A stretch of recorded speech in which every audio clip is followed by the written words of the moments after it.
पश्चिम बंगाल में 16 जिले 152 सीटों पर ऐतिहासिक मतदान हुआ है। ओवरऑल 91.40% वोटिंग हुई है।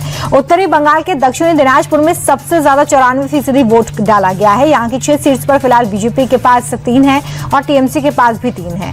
कूच बिहार में 93.94% हुई है। यहाँ पर 9 सीट्स है। करीब 74% हिंदू वोटर्स की वजह से यहाँ पर 7 सीटों पर सिर्फ बीजेपी का कब्जा है। 2 सीटें टीएमसी को मिली है। बीरभूम, जलपाईगुड़ी और मुर्शिदाबाद में बम्पर वोटिंग हुई है। तमिलनाडु की सभी 234 सीट्स पर एक ही चरण में वोट डाले गए हैं। कुल 85% मतदान हुआ है। सबसे ज्यादा वोटिंग करूर जिले में हुई है, जहां पर 92% लोगों ने मताधिकार का इस्तेमाल किया है। राजधानी चेन्नई की बात करें तो यहां पर करीब 82% वोटिंग हुई है। 4 मई को नतीजे आएंगे। यहां पर मुख्य मुकाबला डीएमके और एआईएडीएमके के बीच में है। हावड़ा में पीएम मोदी ने भव्य रोड शो किया है। प्रधानमंत्री के रोड शो में समर्थकों का जमावड़ा देखने को मिला। हावड़ा में लोग मोदी मोदी के नारे लगाते दिखे। प्रधानमंत्री की एक झलक पाने के लिए हावड़ा की सड़कों पर जन सैलाब उमड़ गया। भारी सुरक्षा घेरे के बीच पीएम मोदी का काफिला आगे बढ़ता रहा। लोगों ने घर की छतों से प्रधानमंत्री पर पुष्प वर्षा की। फर्स्ट फेज की वोटिंग के दौरान प्रधानमंत्री हावड़ा के बेलूर मठ भी पहुंचे। यहां पूजा अर्चना की। बेलूर मठ रामकृष्ण मठ का हेडक्वार्टर है। खुद स्वामी विवेकानंद ने इसकी स्थापना की थी। हावड़ा के बेलूर में स्थित इस मठ से बंगाल के लोगों का खास जुड़ाव है। मठ के पुरोहितों से मिलने के बाद प्रधानमंत्री को जीत का आशीर्वाद मिला। बंगाल में फर्स्ट फेज की वोटिंग खत्म हो गई है तो उधर बीजेपी दूसरे चरण की सीट्स को साधने की कवायद में जुट गई है। गृहमंत्री ने बंगाल में डेरा डाला हुआ है। शाह ने उत्तर 24 परगना के बारासात में भव्य रोड शो निकाला और वोटर से बीजेपी के लिए वोट करने की अपील की। शाह ने रोड शो में कार्यकर्ताओं का हुजूम भी देखा। समर्थकों में जबरदस्त उत्साह भी देखने को मिला। पश्चिम बंगाल में पहले चरण में रिकॉर्ड तोड़ वोटिंग हुई है। इसे लेकर गृहमंत्री अमित शाह ने एक्स पर एक पोस्ट लिखा। टीएमसी की गुंडागर्दी का सूरज अस्त हो गया है। टीएमसी के करप्शन का सूरज डूब चुका है। तो वहीं बीजेपी अध्यक्ष नितिन नबीन ने कहा है कि बंगाल की जनता ने पहले चरण में ही टीएमसी का विसर्जन कर दिया। बंगाल की जनता ने आज ही बीजेपी की जीत पर मोहर लगा दी। बंगाल में पहले फेज की वोटिंग के बाद अमित शाह ने टीएमसी के गुंडों को चेतावनी दी और कहा कि वो पहले चरण की तरह ही दूसरे चरण में घरों से बाहर ना निकले। शाह ने दावा किया कि पहले फेज में ही टीएमसी का सुपड़ा साफ हो गया है। भ्रष्टाचार का सूर्य अस्त हो गया है। रिकॉर्ड तोड़ वोटिंग को लेकर बीजेपी और टीएमसी के बीच में दावों की भरमार है। ममता बनर्जी ने कहा कि ये वोटिंग एसआईआर के खिलाफ है और जनता ने चुनाव आयोग के खिलाफ अपना आक्रोश दिखाया। अमित शाह के जीत वाले दावे पर भी ममता बनर्जी ने तंज कसते हुए कहा कि क्या अमित शाह ने पहले से ही चुनाव फिक्स कर लिया है? बीजेपी अभी से जीत के दावे कैसे कर सकती है? बंगाल इलेक्शन के पहले चरण के मतदान के बीच राहुल गांधी ने ममता बनर्जी को लेकर एक बड़ा बयान दिया और कहा कि ममता की वजह से बंगाल में बीजेपी का रास्ता खुला।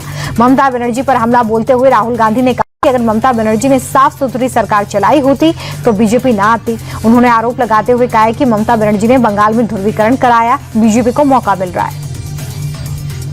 सेकंड फेज की वोटिंग को लेकर तैयारियां तेज है। बंगाल के रण में आम आदमी पार्टी की भी एंट्री हो गई है। 26 और 27 अप्रैल को केजरीवाल बंगाल जाएंगे। टीएमसी के समर्थन में प्रचार करेंगे। ममता बनर्जी के न्योते पर केजरीवाल बंगाल आ रहे हैं। बंगाल में 29 अप्रैल को दूसरे चरण की 142 सीटों पर वोट कास्ट किए जाएंगे। इस चरण में ममता बनर्जी और शुभेंदु अधिकारी के बीच भवानीपुर में मुकाबला होगा। इसी के मद्देनजर ममता बनर्जी ने भवानीपुर में पदयात्रा की और वोटर्स को साधने के लिए सड़क पर उतरी। ममता की पदयात्रा में टीएमसी समर्थकों का हुजूम दिखा। ममता ने दावा किया कि 4 मई के बाद दिल्ली से बीजेपी का सफाया करेंगे। बंगाल की नंदीग्राम सीट से बीजेपी उम्मीदवार शुभेंदु अधिकारी ने बड़ा दावा किया। शुभेंदु ने कहा कि पहले की 152 में से 125 सीटें बीजेपी जीत रही है। नतीजों के बाद देखना 85% हिंदू बीजेपी के साथ दिखेगा। दूसरे फेज पर भी हमारे लिए कोई मुश्किल नहीं है, बस गुंडागर्दी को काबू करना होगा। शुभेंदु अधिकारी ने कहा कि चुनाव आयोग पहले चरण में सफल रहा है। मतदान शांतिपूर्ण हुआ। पहले चरण की वोटिंग के दौरान हिंसा की खबरें भी सामने आई। बीरभूम जिले के दुबराजपुर विधानसभा सीट पर जमकर बवाल हुआ। खेरासोल घूमर गांव में भीड़ ने सीआरपीएफ जवानों पर ही हमला कर दिया। वोटिंग में गड़बड़ी के आरोप को लेकर भीड़ ने जवानों पर पत्थरबाजी की। सीआरपीएफ जवानों ने मोर्चा संभाला, घायलों को अस्पताल पहुंचाया, हालातों को काबू में किया। पासपोर्ट विवाद मामले में असम के मुख्यमंत्री की पत्नी को विदेश मंत्रालय ने क्लीन चिट दे दी है। पवन खेड़ा ने 3 पासपोर्ट दिखाए थे जिसे विदेश मंत्रालय ने फर्जी बताया। विदेश मंत्रालय ने कहा कि रिंकी भुइयां शर्मा के पास किसी और दूसरे देश की नागरिकता नहीं है। आपको बता दें कि कांग्रेस नेता पवन खेड़ा ने आरोप लगाया था कि हेमंता बिस्वा शर्मा की पत्नी के पास यूएई और मिस्र समेत 3 देशों के पासपोर्ट्स हैं। दुबई में अघोषित संपत्ति भी है। भोपाल में लॉरेंस गैंग और हैरी बॉक्सर के नाम पर व्यापारियों से फिरौती मांगी जा रही है। पुलिस ने अलग अलग मामलों में शामिल 7 आरोपियों को गिरफ्तार किया है। गैंग के मास्टरमाइंड आनंद मिश्रा को यूपी के बांदा से पकड़ा गया। ये सभी पहले व्यापारियों से फोन पर फिरौती मांगते थे, उसके बाद घर की रेकी कर वीडियो बनाते थे। पुलिस ने वारदात के बाद अपराधी नेपाल भागने की फिराक में थे, ये भी खुलासा किया है। गैंगस्टर नेटवर्क के लिहाज से भी जांच हो रही है। उत्तराखंड के टेढ़ी गढ़वाल भीषण सड़क हादसा हो गया है, जहां पर एक पिकअप वाहन बेकाबू होकर खाई में गिर गई। 8 लोगों की मौत हुई है, कई लोग जख्मी हैं। मौके पर पहुंची पुलिस और डीआरएफ की टीम ने रेस्क्यू ऑपरेशन चलाया। घायलों को पास के अस्पताल में भर्ती किया गया है। डीएम, एसपी और टिहरी विधायक किशोर ने पहुंचकर हालातों की जानकारी ली है। उत्तर प्रदेश के आगरा में निर्माण के दौरान एक बैंक की छत गिर गई। गनीमत रही कि हादसे में कोई हताहत नहीं हुआ है। निर्माण के चलते बिल्डिंग को पहले ही खाली करवा लिया गया था। सुरक्षा के लिहाज से अधिकारी जांच पड़ताल में जुट गए हैं। शेयर बाजार लाल निशान के साथ बंद हुआ है। सेंसेक्स 852 अंक गिरकर 77,664 के स्तर पर बंद हुआ है। निफ्टी में भी करीब 205 अंकों की गिरावट दर्ज की गई है। 24,173 पर बंद हुई। फार्मा और मीडिया शेयर्स में खरीदारी रही, जबकि ऑटो शेयर्स में सबसे ज्यादा बिकवाली देखने को मिली। भारतीय बाजार के अलावा एशियाई बाजार में भी मिला जुला कारोबार रहा। शेयर मार्केट में मिडिल ईस्ट तनाव के कारण उतार चढ़ाव जारी है।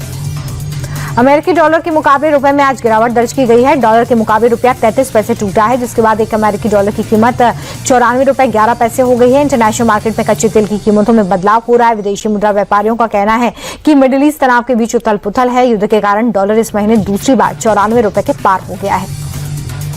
रूसी सेना ने यूक्रेन ड्रोन हमले किए, जिसमें 2 लोगों की मौत हो गई है। 9 लोग जख्मी हैं, जिसमें से 2 बच्चे हैं। 13 मंजिला आवासीय बिल्डिंग के 6ठे और 9वें फ्लोर में आग लगी। रेस्क्यू टीम ने बिल्डिंग में से 2 बच्चों समेत 6 लोगों को निकाला। इसके अलावा कई गाड़ियों को भी नुकसान पहुंचा है। रूसी सेना ने यूक्रेन पर सैकड़ों ड्रोन और 40 से ज्यादा ड्रोन्स को रोकने का भी दावा किया। ट्रंप हॉर्मुज खुलवाने की जद्दोजहद में लग गए हैं। ट्रंप ने अपनी नेवी को क्लियर ऑर्डर दे दिया है। ट्रंप ने कहा है कि समंदर में माइंस बिछाने वाले जहाजों को तुरंत उड़ा दें, इसमें कोई हिचक नहीं होनी चाहिए। ट्रंप ने कहा है कि समंदर से माइंस हटाने का काम 3 गुना तेजी से हो रहा है। हॉर्मुज को सुरक्षित बनाकर रहेंगे।